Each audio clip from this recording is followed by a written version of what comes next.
In a small forgotten village, where the earth was cracked and dry, lived a boy named Aris. Every night, while others slept, he dreamed of something the villagers had never seen.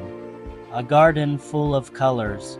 People in the village laughed at him. They said, "Flowers cannot grow here.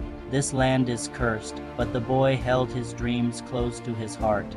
One day, Aris picked a handful of seeds.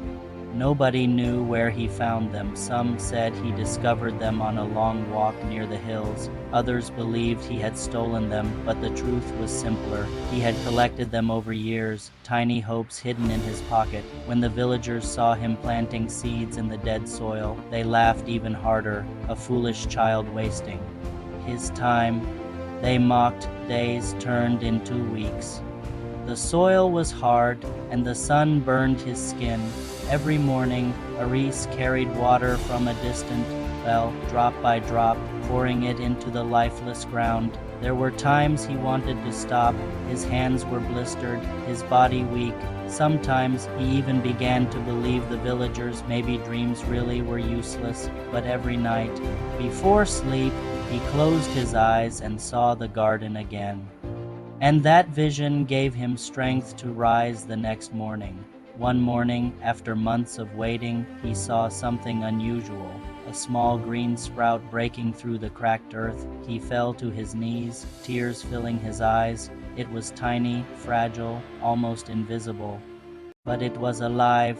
For the first time, the boy realized his dream had taken root. Seasons passed. The little sprout grew taller, and soon more appeared beside it. The villagers stopped laughing. Some grew curious, others even jealous. They watched as the boy watered and cared for his tiny garden every single day, and slowly what was once a desert of dust began to change. Years went by, the boy became a young man, and in the place everyone had once called Cursed Land stood a magnificent field of flowers. Red roses, golden sunflowers, white lilies, purple lavender colors the village had never seen before. The same people who had laughed now stood in awe, their eyes wide, their hearts softened. They asked him, "How did you do it? What magic is this?"